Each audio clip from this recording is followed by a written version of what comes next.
జైపూర్ వేదికగా ఆర్ఆర్తో జరిగిన మ్యాచ్లో గుజరాత్ టైటన్స్ టీం ఒక ఘన విజయం సాధించింది. 77 పరుగుల భారీ మార్జిన్తో హోమ్ టీంను చిత్తుగా ఓడించారు. అది కూడా ఈ మ్యాచ్లో మరోసారి జీటీ టీం దగ్గర నుంచి ఒక కలెక్టివ్ ఎఫర్ట్ చూసాం. అంటే బ్యాటింగ్, బౌలింగ్, ఫీల్డింగ్ అన్నీ కూడా అదిరిపోయాయి. మెయిన్ వాళ్ళు ఈ మ్యాచ్లో ఫస్ట్ బ్యాటింగ్ చేసి టార్గెట్ను డిఫెండ్ చేసుకున్నారు. దీంతో ఖచ్చితంగా జీటీ కాన్ఫిడెన్స్ స్కై రాకెట్ అయిపోద్ది. ఇన్ఫ్యాక్ట్ ఈ మ్యాచ్ తర్వాత పాయింట్స్ టేబుల్ వాళ్ళ పొజిషన్ చూసుకుంటే టాప్ 2కి వెళ్ళిపోయారు. 11 మ్యాచ్లో 7 గెలిచారు, 4 మాత్రం ఓడిపోయారు. ప్రజెంట్ 14 పాయింట్స్ ఉన్నాయి. అండ్ వాళ్ళ నెట్ అనేది చూసుకున్నా చాలా ఇంప్రూవ్ అయింది. ఈ మ్యాచ్కి ముందు చూసుకుంటే నెగిటివ్లో ఉండేది, బట్ ఈ మ్యాచ్ తర్వాత +0.2 వస్తుంది. 77 పరుగుల విక్టరీ ఏదైతే ఉందో ఖచ్చితంగా గుజరాత్ టీం యొక్క ప్లే ఆఫ్ ఛాన్సెస్ని భయంకరంగా పెంచేసింది. ఇన్ఫ్యాక్ట్ వాళ్ళు ఇప్పుడు కొంచెం గట్టిగా ఆడితే టాప్ 2 కూడా కన్ఫర్మ్ అయిపోవచ్చు భయ్య, ఎందుకంటే వాళ్ళు అంత మంచి ఫామ్లో ఉన్నారు. సో గుజరాత్ టీంకి అయితే నెక్స్ట్ 3 మ్యాచెస్లో 2 హోమ్ మ్యాచెస్ ఉన్నాయి. ఎస్ఆర్హెచ్ మరియు సిఎస్కే టీంతో ఆడబోతున్నారు. అండ్ దాని మధ్యలో చూసుకుంటే కేకేఆర్ టీంతో ఇవే మ్యాచ్ ఉంది. దీంతో వాళ్ళు 3 మ్యాచ్లు గెలిచారంటే ప్లే ఆఫ్ స్పాట్ మాత్రమే కాదు, టాప్ 2 కూడా కళ్ళు మూసుకుని ఫిక్స్ అయిపోద్ది. ఈవెన్ 3 ఒక మ్యాచ్ ఓడిపోయినా సరే టాప్ 2కి ఛాన్స్ ఉంటుంది, ఎందుకంటే వాళ్ళు నెట్ అనేది కూడా ఇప్పుడు ఇంప్రూవ్ చేసుకున్నారు కాబట్టి. సో డెఫినెట్లీ జీటీ టీం అయితే ఒక స్లో పాయిజన్లో పాయింట్స్ టేబుల్లో పైకి వచ్చేసారు భయ్య. ఒక 2 వారాల క్రితం చూసుకుంటే ఈ టీం కింద మీద పడుతుంది, కన్సిస్టెంట్గా విజయాలు సాధించలేకపోయేవారు. బట్ ఇప్పుడైతే జేసన్ హోల్డర్ మరి అర్షద్ ఖాన్ లాంటి వాళ్ళు టీంలోకి వచ్చారో అప్పటి నుంచి టీం బ్యాలెన్స్ భయంకరంగా పెరిగిపోయింది. ఇన్ఫ్యాక్ట్ బ్యాక్ టు బ్యాక్ 4 మ్యాచెస్లో చాలా వరకు కన్విన్సింగ్గానే గెలిచారు. ఒక్క పంజాబ్తో జరిగిన మ్యాచ్ మాత్రమే కొంతవరకు క్లోజ్గా వెళ్ళింది. సో ఇప్పుడైతే GT team all of the sudden చాలా స్ట్రాంగ్ కంటెండర్స్గా కనిపిస్తున్నారు కప్పు కొట్టడానికి. మెయిన్లీ ఫైనల్ మ్యాచ్ కూడా వాళ్ళ సొంత గ్రౌండ్లోనే అహ్మదాబాద్లో ఉండబోతుంది.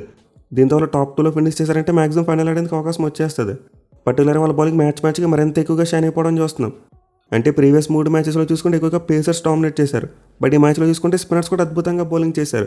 ఎస్పెషల్లీ రషీద్ ఖాన్ ఒక మైండ్ బ్లోయింగ్ స్పెల్, 4 వికెట్లు తీశాడు. ఇన్ఫాక్ట్ అతనికే player of the match award కూడా దక్కింది. అలాగే మ్యాచ్లో శుభ్మన్ గిల్ బ్యాటింగ్ చూసుకున్నా, అలాగే కెప్టెన్గా టాక్టిక్స్ చూసుకున్నా అద్భుతమని చెప్పుకోవచ్చు. సో ఈ మ్యాచ్లో అయితే GT team real out standing performance ఇచ్చింది. వేరేస్ ఆర్ఆర్ టీం విషయానికి వస్తే లాస్ తర్వాత చాలా వరకు డిసప్పాయింట్ అవుతారు భయ్య. మళ్ళీ మనం ప్రివ్యూలో చెప్పుకున్నాం, వాళ్ళకి మళ్ళీ 9 days వరకు మ్యాచ్ లేదు. దీంతో మధ్యలో పాయింట్స్ టేబుల్లో చాలా మార్పులు జరిగిపోతాయి. అండ్ వాళ్ళ నెక్స్ట్ మ్యాచ్ ఆడేసరికి చాలా ఒత్తిడి పెరిగిపోద్ది. సో వాళ్ళకైతే నెక్స్ట్ 3 మ్యాచెస్ కింద ఉన్న టీమ్స్తోనే ఉన్నాయి. లైక్ డీసీ, ముంబై మరియు ఎల్ఎస్టీ టీంలతో మ్యాచ్ ఆడతారు. బట్ స్టిల్ ఈ 3 మ్యాచ్లు గెలవడం వాళ్ళకి అంత ఈజీ కాదు, ఎందుకంటే కింద ఉన్న టీమ్స్ చాలా ఫ్రీ మైండ్ సెట్తో ఆడతారు. వేరేస్ ఆర్ఆర్ టీం చాలా ఒత్తిడితో ఆడతారు. ఇన్ఫాక్ట్ ఈ మ్యాచ్లో వాళ్ళ మీద చాలా ప్రెజర్ కనిపించింది. సో ప్రస్తుతానికైతే RR team out of the race ఏమీ కాదు, అంటే వాళ్ళకి ఇంకా ప్లే ఆఫ్స్ వెళ్ళడానికి అవకాశాలు ఉన్నాయి. బట్ టాప్ 2 ఛాన్సెస్ చాలా వరకు క్లోజ్ అయిపోయిందని చెప్పుకోవచ్చు, ఎందుకంటే వాళ్ళకి మిగిలిన 3 మ్యాచ్లు గెలిస్తే మేబీ టాప్ 2 వస్తుంది. బట్ అలా జరగడం చాలా వరకు కష్టమైన విషయం. పైగా ఈ మ్యాచ్లో ఓటమి తర్వాత వాళ్ళ నెట్ అనేది కూడా పడిపోయింది. సో ఇప్పుడు ఆర్ఆర్ టీం ప్లే చేసుకోవాలంటే వాళ్ళకి మిగిలిన 3 మ్యాచ్లో ఖచ్చితంగా 2 అయినా గెలవాలి, అప్పుడు మాత్రం అవకాశం ఉంటుంది. కానీ సెకండ్ హాఫ్లో వాళ్ళ ఫామ్ చూసుకుంటే చాలా వరకు డిక్లైన్ అయిపోయింది. గత 7 మ్యాచ్లు ఆర్ఆర్ టీం 2 మాత్రమే గెలిచారు, 5 మ్యాచ్ల్లో ఓడిపోయారు. సో దీంతో ఇక్కడ నుంచి వాళ్ళు కంబ్యాక్ ఇచ్చి మ్యాచ్లు గెలవడం అంటే చాలా కష్టమైన పని. ఎనివే ఈ మ్యాచ్లో అయితే ఆర్ఆర్ టీం వాళ్ళ రెగ్యులర్ కెప్టెన్ పరాగ్ లేకుండా బరిలో దిగారు. అతనికైతే చిన్న ఇంజరీ సమస్య ఉందంట. దీంతో జైస్వాల్ కెప్టెన్సీలో బరిలో దిగారు. అండ్ జైస్వాల్ టాస్ గెలిచాడు, ముందుగా ఫీల్డింగ్ తీసుకున్నాడు. బట్ ఆర్ఆర్ టీంకి బాల్తో చూసుకుంటే ఘోరమైన స్టార్ట్ వచ్చింది. జాఫ్రాచర్ ఫస్ట్ ఆల్ అసలు ఎలా వేసాడో కూడా తెలియదు, ఏమాత్రం డిసిప్లిన్ లేదు. అండ్ దెన్ ఆ తర్వాత చూసుకున్న ఆర్ఆర్ బౌలర్స్ పవర్ ప్లేలో రన్స్ లీక్ చేస్తూనే ఉన్నారు. మళ్ళీ వాళ్ళ బౌలింగ్ జీటీ ఓపెనర్ స్ట్రెంత్కి ఫీడ్ చేసినట్టుంది, అంటే ఎక్కువగా స్లాట్లో వేయడం, అలాగే లెగ్ స్టంప్ మీద వేయడం.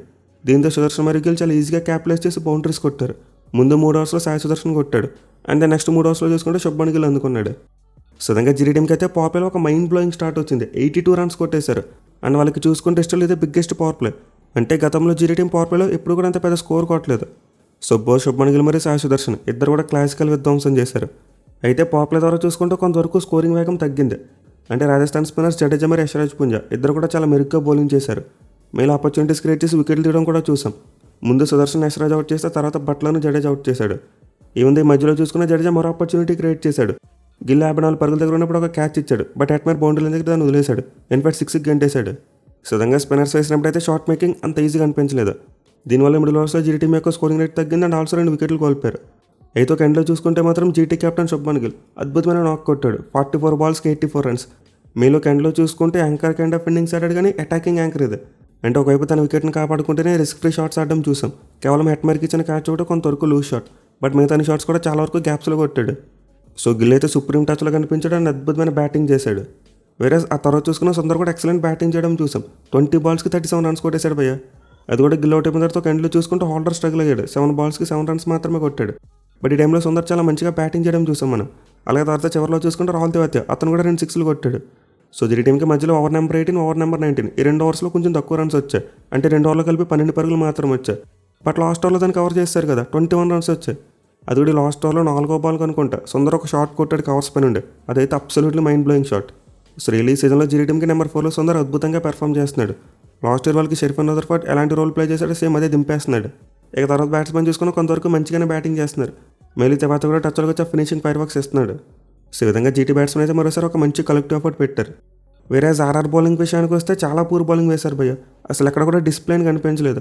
అయితే షార్ట్ బాల్ వేయడం లేకపోతే ఫుల్ లెంత్ వేయడం, అది కూడా ఎక్కువగా స్లాట్లో వేశారు. ఇన్ఫాక్ట్ ఆ లైన్ చూసుకుంటే ఎక్కడ కన్సిస్టెన్సీ లేదు. అంటే ఒక బాల్ చూసుకుంటే లెగ్ స్టంప్ మీద వేసేవారు, ఇంకో బాల్ చూసుకుంటే విడ్త్ ఇచ్చేసేవారు. అసలు ఆర్ఆర్ పేస్ బౌలర్స్ యొక్క లైన్ లెంత్లో ఎక్కడ కూడా కన్సిస్టెన్సీ కనిపించలేదు. పర్టికులర్గా జాఫర్ ఆర్చర్ 3 ఓవర్స్కి 46 రన్స్ ఇచ్చాడు. అండ్ తుషార్ దేశ్పాండే 4 ఓవర్స్కి 52. వేరేజ్ బ్రిడ్జెస్ చూసుకున్న 4 ఓవర్స్కి 47. సో విధంగా ముగ్గురు ఫాస్ట్ బౌలర్స్ కూడా చాలా ఎక్కువ రన్స్ ఇచ్చేశారు. అయితే ముందు చెప్పుకున్నట్టు స్పిన్నర్స్కి మాత్రం చాలా మంచి బౌలింగ్ పడింది, ఆపర్చునిటీస్ కూడా క్రియేట్ చేశారు. మళ్ళీ జడేజా మరోసారి చాలా టైట్ బౌలింగ్ చేశాడు. సో ఆర్ఆర్ టీంకు పేస్ బౌలర్సే బాగా ఘోరంగా బౌలింగ్ చేశారు, అది కూడా ఎక్స్ట్రాస్ ఎక్కువ ఇచ్చేశారు. మనం జీటీ టీం కొట్టిన 229లో చూసుకుంటే 19 ఎక్స్ట్రాస్ ఉన్నాయి, అది కూడా ఇందులో వైట్ బాల్స్ ఒక్కడే 16 ఉన్నాయి. అంటే దీన్ని బట్టి అర్థం చేసుకోవచ్చు ఆర్ఆర్ బౌలింగ్ ఎంత పూర్గా ఉందని చెప్పి. సో డెఫినెట్లీ పిచ్ అయితే 230 పిచ్ కాదు, అంటే మరి ప్రీవియస్ 2 మ్యాచెస్లోనే అంత ఫ్లాట్గా లేదు. ఖచ్చితంగా బౌలర్స్కి అనుకూలత ఉంది, మరి ముఖ్యంగా స్పిన్నర్స్కి బాల్ గ్రిప్ అయి వెళ్ళేది. సో ఇంత ఆర్ఆర్ టీం ఇంకా కాస్త బెటర్గా బౌలింగ్ చేసి ఉండాల్సింది. ఒకవేళ జీటీ టీంలో వాళ్ళు అండర్ 200 కనుక కట్టెట్ చేసి ఉంటే ఖచ్చితంగా ఈ మ్యాచ్లో గెలిచేవారు. ఇన్ఫాక్ట్ ఎక్స్ట్రాస్ తక్కువ ఇచ్చి లాస్ట్ ఓవర్ సరిగ్గా వేసి ఉంటే అరౌండ్ 200 స్కోర్ ఉండేది వాళ్ళది. సో ఈ మ్యాచ్లో అయితే ఆర్ఆర్ బౌలింగ్ ఈవెన్ ఫీల్డింగ్ కూడా అంత గొప్పగా ఏమీ కనిపించలేదు, క్యాచ్లు డ్రాప్ చేయడం చూసాం. వేరే కొత్త కెప్టెన్ జైస్వాల్ విషయానికి వస్తే పెద్దగా జడ్జ్ చేయలేం, తన పరిధిలో మంచిగానే చేశాడు. పేస్ బౌలర్స్ రన్స్ వేస్తున్నారని చెప్పి డోనోవన్ ఫెరేరా కూడా ఒక ఓవర్ ఇచ్చాడు, బట్ ఇది బ్యాక్ ఫైర్ అయింది. ఇక చేజ్ విషయానికి వస్తే స్టార్టింగ్లో సూర్యవంశీ గట్టి కొట్టాడు. మళ్ళీ సిరాజ్ వేసిన ఫస్ట్ బాల్కి 6 కొట్టడం చూసాం. అండ్ దెన్ ఆ తర్వాత రబడాన్ కూడా కొట్టాడు. ఈవెన్ మళ్ళీ సిరాజ్ వేసిన నెక్స్ట్ ఓవర్లో కూడా 3 4లు కొట్టాడు. సో ముందు సూర్యవంశీ 3 6లతో మొదలు పెట్టాడు, అండ్ దెన్ 3 4లు కొట్టడం చూసాం. మళ్ళీ సిరాజ్ వేసిన 2 ఓవర్లు ఎక్సలెంట్ షాట్స్ కొట్టాడు, నేల బార్ షాట్స్ 3 4లు కొట్టాడు, 3 కూడా ఎక్సలెంట్. మళ్ళీ డౌన్ ది గ్రౌండ్ కొట్టిన షాట్ అయితే చాలా మంచిగా అనిపించింది. అలాగే ఒక క్లోజ్గా ఉన్న బాల్ కూడా కట్ షాట్ ద్వారా డెఫ్ టచ్ చేయడం చూసాం, అది కూడా చాలా మంచి షాట్. సో సూర్యవంశీ దగ్గర పవర్ గేమ్ మాత్రమే కదా, టచ్ గేమ్ కూడా ఉంది. బట్ సిరాజ్ రన్స్ ఇచ్చినప్పటికీ కంబ్యాక్ ఇవ్వడం చూసాం, చాలా మంచిగా ట్రాప్ సెట్ చేశాడు. అంటే ఫైనల్ లెగ్ లోపల తీసుకొచ్చి షార్ట్ బాల్ వేశాడు, అది కూడా బాల్ వేసినప్పుడు ఫుల్ ఎఫర్ట్ కనిపించింది. దీనివల్ల సూర్యవంశీ లేట్ అయిపోయి బాల్ గాల్లోకి లేచింది. సో ఇదే షార్ట్ బాల్ నార్మల్గా బ్యాక్ బెండ్ చేయకుండా వేస్తుంటే ఖచ్చితంగా 6 పోయేది, ఎందుకంటే ఫైనల్ లెగ్ లోపల ఉంది. బట్ సిరాజ్ మరి గిల్ కలిసి మంచిగా ప్లాన్ చేశారు, అండ్ సిరాజ్ ఒక ఎక్సలెంట్ ఎఫర్ట్ బాల్ వేశాడు. వేరేస్ ఆ తర్వాత చూసుకుంటే రబడా కూడా కంబ్యాక్ ఇవ్వడం చూసాం, అతనైతే జైస్వాల్ వికెట్ తీశాడు. అండ్ అగైన్ మరోసారి పేస్ కనిపించింది. సూర్యవంశీకి వేసినప్పుడు కూడా పేస్ వేశారు కానీ వర్కౌట్ అవ్వలేదు, కానీ జైస్వాల్ని మాత్రం పేస్తో డిఫీట్ చేశాడు. అండ్ దెన్ హెట్మర్ని చూసుకున్న సేమ్ టు సేమ్ అతన్ని పేస్తోనే డిఫీట్ చేశాడు. సో ఈ మ్యాచ్లో అయితే ఆర్ఆర్ టీం పరాగ్ ప్లేస్లో హెట్మర్ని తీసుకొచ్చారు.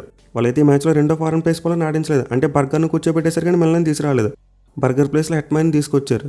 దీంతో వాళ్ళకి పేస్ బౌలింగ్ వెళ్ళింది, అండ్ బ్యాటింగ్లో చూసుకుని హెట్మర్ చేసింది ఏమీ లేదు. Maybe youngster Ravi Singh opportunity ఇచ్చి ఉండాల్సిందే. హెట్మర్ పూర్ ఫామ్ అయితే ఈ మ్యాచ్లో కూడా కంటిన్యూ అయింది, పెద్దగా రన్స్ ఏమీ కొట్టలేదు. అండ్ దెన్ ఆ తర్వాత చూసుకుంటే ప్రతి బ్యాట్స్మెన్ దగ్గర నుంచి కూడా ఇంటెంట్ కనిపించింది. అంటే 2 వికెట్లు పడినప్పటికీ ధ్రువ్ జురేల్ అటాకింగ్ బ్యాటింగ్ చేశాడు, ఒక ఓవర్లో గట్టిగా రన్స్ కొట్టాడు. అండ్ దెన్ జడేజా బ్యాటింగ్ రకం ఒక 6 and 4 కొట్టడం చూసాం. సుధంగా వచ్చిన ప్రతి బ్యాట్స్మెన్ కూడా అటాకింగ్ గేమ్ ఆడారు. దీంతో ఆర్ఆర్ టీం పవర్ ప్లేలో 3 వికెట్లు కోల్పోయినప్పటికీ 78 పరుగులు వచ్చేసాయి. అంటే ఏదో కొంతవరకు మంచి స్టార్ట్ అని చెప్పుకోవచ్చు. ఆర్ఆర్ టీం ఖచ్చితంగా తమ ఛాన్సెస్ని ఫ్యాన్సీ చేసుకుని ఉంటారు. అయితే మిడిల్ ఓవర్స్లో వాళ్ళు చేసిన మిస్టేక్ ఏంటంటే రషీద్ ఖాన్ కొట్టడానికి వెళ్ళిపోయారు. అంటే రషీద్ ఖాన్ సెటిల్ అవ్వకుండా అటాకింగ్ బ్యాటింగ్ చేద్దామని ట్రై చేశారు, కానీ కంప్లీట్లీ బ్యాక్ ఫైర్ అయింది. ధ్రువ్ జురేల్ ఒక క్లోజ్ గూగ్లీ బాల్ని కట్ షాట్ ఆడదాం అనుకున్నాడు, క్లీన్ బౌల్డ్ అయిపోయాడు. అండ్ దెన్ ఆ తర్వాత చూసుకుంటే డోనోవన్ ఫెరేరా ఫస్ట్ బాల్ 4 కొట్టాడు, బట్ అగైన్ నెక్స్ట్ బాల్ కూడా ఏదో ఒక షాట్ ట్రై చేద్దామని చూశాడు, వర్కౌట్ అవ్వలేదు. ఈవెన్ ఆ తర్వాత శుభం దూబే చూసుకున్న సేమ్ స్టోరీ, అంత ముందు బాల్ 6 కొట్టాడు, బట్ అగైన్ నెక్స్ట్ బాల్ కూడా 6 కొట్టడానికి వెళ్ళిపోయాడు. సో విధంగా ఆర్ఆర్ బ్యాట్స్మెన్ అయితే రషీద్ ఖాన్ టార్గెట్ చేద్దామని చెప్పి అతనికి వికెట్లు ఇచ్చేశారు. అండ్ ఇదైతే కంప్లీట్గా ఒక రాంగ్ స్ట్రాటజీ అని చెప్పుకోవచ్చు, ఎందుకంటే పిచ్ స్పిన్ బౌలర్స్కి అనుకూలంగా ఉంది. దీంతో రషీద్ ఖాన్ సేఫ్ గార్డ్ వేసి పేస్ బౌలర్స్ని అటాక్ చేస్తుంటే సరిపోయేది. ఆర్ఎల్స్ మిగతా స్పిన్నర్స్ చూసుకుంటే ఎవరు ఈ మ్యాచ్లో సాయి కిషోర్ని తీసుకొచ్చారు, అండ్ సుందర్ కూడా ఒక 2 ఓవర్లు వేశాడు. బట్ వీరిలో చూసుకుంటే సాయి కిషోర్ కొత్తగా టీంలోకి వచ్చాడు, అండ్ సుందర్ రెగ్యులర్గా బౌలింగ్ చేయట్లేదు. దీంతో వీళ్ళని టార్గెట్ చేసి రషీద్ ఖాన్ కొంచెం సేఫ్ గార్డ్ ఉండాల్సిందే. మరి ముఖ్యంగా జురేల్ లాంటి బ్యాట్స్మెన్ ఇలాంటి చేసేలో ఒక ఎండ్లో నిలబడిపోవాలి. బట్ అదైతే చాలా మంచి స్టార్ట్ వచ్చిన తర్వాత తను వికెట్ ఇచ్చేశాడు. దీంతో జడేజా యాంకర్ ఇన్నింగ్స్ ఆడవలసి వచ్చింది, కానీ అప్పటికే రషీద్ ఖాన్ 3 వికెట్లు పట్టుకొట్టి ఫుల్ స్వింగ్లోకి రావడం చూసాం. దీంతో జడేజాకు ఒక మంచి గుడ్ బాల్ పడింది, అతను ఎల్బీడబ్ల్యూగా అవుట్ అయిపోయాడు. సో ఆర్ఆర్ బ్యాట్స్మెన్ అయితే ఇంకా కాస్త స్మార్ట్గా ఆడి ఉండొచ్చు. అంటే మిడిల్ ఓవర్స్లో జీటీ బ్యాట్స్మెన్ కొంతవరకు స్లోగానే బ్యాటింగ్ చేశారు, బట్ వికెట్లు చేతిలో పెట్టుకున్నారు. దీంతో ఆర్ఆర్ టీం కూడా అలాంటి చేస్తుంటే డెత్ ఓవర్స్లో కొట్టు ఉండొచ్చు టార్గెట్ని. వీళ్ళు వచ్చిన ప్రతి బ్యాట్స్మెన్ కూడా షాట్స్ కొట్టడం ఖచ్చితంగా వాళ్ళకి బ్యాక్ ఫైర్ అయిందని చెప్పుకోవచ్చు. సో ఇలా బలంగా కొట్టాలని మైండ్ సెట్ వల్ల వాళ్ళైతే రషీద్ ఖాన్ పిక్ చేయలేకపోయారు, అంటే అతను వేసిన గూగుల్ని పిక్ చేయలేకపోయారు, అలాగే రెగ్యులర్ లెగ్ స్పిన్ కూడా పిక్ చేయలేకపోయారు. అంటే దాని చివరిలో చూసుకుంటే జేసన్ హోల్డర్ తన పని తాను చేసిపోయాడు, 3 వికెట్లు తీశాడు. అది కూడా మరోసారి తన హైట్ ఉపయోగించుకుంటే షార్ట్ బాల్స్ ఎక్సలెంట్గా వేయడం చూసాం. సో డెఫినెట్లీ మ్యాచ్లో జీటీ బౌలింగ్ అయితే చాలా అద్భుతంగా ఉంది. ఆ స్టార్టింగ్ పాపులర్ చూసుకుంటే సిరాజ్ మరియు రబడా ఇద్దరు రన్స్కి వెళ్ళారు, బట్ స్టిల్ వికెట్లు అయితే తీసి పెట్టారు. వేరేజ్ మిడిల్ ఓవర్స్లో చూసుకుంటే కంప్లీట్లీ రషీద్ ఖాన్ తినేశాడు. 4 ఓవర్స్కి 33 రన్స్ మాత్రం ఇచ్చి 4 వికెట్స్ తీసుకున్నాడు. అండ్ దెన్ అతనికి సపోర్ట్గా సుందర్ మరియు కిషోర్ ఇద్దరు కూడా మెరుగ్గానే బౌలింగ్ చేయడం చూసాం. ఇక చివరిలో చూసుకుంటే జేసన్ హోల్డర్ 2.3 ఓవర్స్కి కేవలం 12 రన్స్ మాత్రం ఇచ్చి 3 వికెట్లు తీసుకున్నాడు. సో విధంగా మరోసారి జీటీ బౌలర్ నుంచి ఒక కలెక్టివ్ ఎఫర్ట్ వచ్చింది. అండ్ ఆల్సో వాళ్ళ క్యాచింగ్ కూడా ఎక్సలెంట్ అని చెప్పుకోవచ్చు. వచ్చిన అన్ని ఆపర్చునిటీస్ తీసుకున్నారు, కేవలం రన్అట్లు మాత్రం మిస్ చేశారు. ఇక కెప్టెన్గా గిల్ చూసుకున్న స్పాట్ అని కనిపించాడు. మీరు వాళ్ళు టాస్ టైంలో ఇంపాక్ట్ ప్లేయర్గా పరిస్థితి కృష్ణని తీసుకొస్తామని చెప్పారు. బట్ పిచ్ స్పిన్నర్స్ కనుకలుస్తుందని చెప్పి సాయి కిషోర్ని తీసుకొచ్చారు. అయితే లెఫ్ట్ హ్యాండర్స్ ఎక్కువ బ్యాటింగ్ చేస్తున్నారని చెప్పి అతను ఎక్కువ ఇచ్చేయకుండా సుందర్కి బాల్ ఇచ్చాడు. అండ్ ఇది కూడా బాగానే వర్కౌట్ అయింది. సో గిల్ అయితే చాలా మంచి ప్రోయాక్టివ్ క్యాప్టెన్సీ చేశాడు అండ్ బౌలర్స్ని బాగా రొటేట్ చేశాడు. సో యాజ్ యూనిట్గా చూసుకుంటే ఈ మ్యాచ్లో జీటీ టీం అద్భుతంగా పెర్ఫామ్ చేసింది. వేరేస్ ఆర్ఆర్ వాళ్ళు చూసుకుంటే కాస్త బ్రెయిన్ ఉపయోగించవలసింది భయ్య. ఎందుకంటే వాళ్ళు 16.3 ఓవర్స్కి 152 రన్స్ చేసి ఆల్అౌట్ అయిపోయారు. అదే 20 ఓవర్స్ ఆడుంటే కనీసం 180 అయినా కొట్టేవారేమో. అయినా లూజింగ్ మార్జిన్ మరీ అంత పెద్దగా ఉండకపోదును. 40 రన్స్ తేడాతో ఓడిపోయింది. సో ఫెయిర్ అవుట్ అయిన తర్వాత ఆర్ఆర్ టీం ఇంకా గేమ్ని డీప్గా తీసుకెళ్లే ప్రయత్నం చేసి ఉండాల్సిందే. అంటే ఒక 2-3 ఓవర్లు చూసాడు చివరి వరకు గేమ్ని తీసుకెళ్తుంటే సరిపోయేది. అట్లీస్ట్ ఆ క్లోజ్ టు 200 స్కోర్ అయినా కొట్టుండేవారు. ఇక మ్యాచ్ తర్వాత క్యాప్స్ విషయానికి వస్తే ఆరెంజ్ క్యాప్ ఎలాంటి మార్పు లేదు, స్టిల్ కాటేరమ్మ కొడుకు దగ్గర ఉంది. వేరే పర్పుల్ క్యాప్ విషయానికి వస్తే మాత్రం మార్పు జరిగింది. కగ్గేసారు అప్పుడు టాప్ ప్లేస్కి వచ్చేసాడు. సో వరుసగా 3 మ్యాచ్ల్లో చేసి గెలిచిన జీటీ టీం ఈ మ్యాచ్లో మాత్రం టార్గెట్ని డిఫెండ్ చేసుకున్నారు, అది కూడా మైండ్ బ్లోయింగ్ వేలో. అండ్ విక్టరీ అయితే ఖచ్చితంగా ఇప్పుడు కింద టీమ్స్ మీద ప్రెజర్ పెడుతుంది.